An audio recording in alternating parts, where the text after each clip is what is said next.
Hi friends, ஒரு முக்கியமான விஷயத்தை பற்றி இந்த வீடியோவில் உங்க கூட நான் ஷேர் பண்ணிக்கிறேன். எல்லா பொம்பளை பிள்ளைங்களும் அவங்க அம்மா வீட்டில் வளரும் போது ரொம்ப செல்லமாக தான் வளருவாங்க. கல்யாணம் பண்ணிட்டு போகும்போது பல எதிர்பார்ப்புகளோடு சந்தோஷமாக தான் நம்ம இங்கேருந்து கிளம்பி போவோம். அம்மா வீட்டில் கிடைக்கிற எல்லா சலுகைகளும் சந்தோஷங்களும் அங்கே கிடைக்குன்றது 100% எல்லாருக்கும் சொல்ல முடியாது. இங்கே இருக்க சில பேருக்கு உட்கார வச்சுக்கிட்டு பரிமாற மாமியாரும் கிடைப்பாங்க, சிலருக்கு அது கிடைக்கிறதும் இல்லை. இதெல்லாம் அங்கே கிடைக்கவா போகுது, நல்லா சாப்பிடுன்னு சொல்லிட்டு நமக்கு பார்த்து பார்த்து ஒவ்வொன்றா செஞ்சு கொடுப்பாங்க.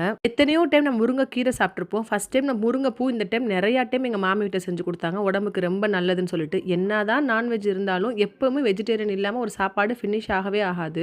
மல்லித்தலை சட்னிலாம் நீ அடிக்கடி செஞ்சு சாப்பிடுவ, கருவேப்பிலை சட்னி சாப்பிடுன்னு சொல்லிட்டு அக்கறை நம்மளை கவனிக்கிற மாமியார் எத்தனை பேர் கிடைச்சிருக்காங்கன்னு எனக்கு தெரியல. டெய்லி ஒரு காய் பொரியலும் நிறைய கீரையோட பரிமாறுவாங்க எனக்காக. இந்த வீடியோவில் பார்க்கறது எதுவுமே வீடியோக்காக எடுத்தது கிடையாது. என்னை இப்படிதான் உட்கார வச்சுட்டு 15 வருஷமா எனக்கு பரிமாறிட்டு இருக்காங்க. பார்க்கறதுக்கே அவ்வளோ சந்தோஷமா இருக்கு. இன்னைக்கு ஒரு வீடியோவா எடுத்து நான் ஷேர் பண்ணும் போது எனக்கு ஒரு பெரிய மெமரியா இருக்கும். இதெல்லாம் என் மாமிக்கு நிறைய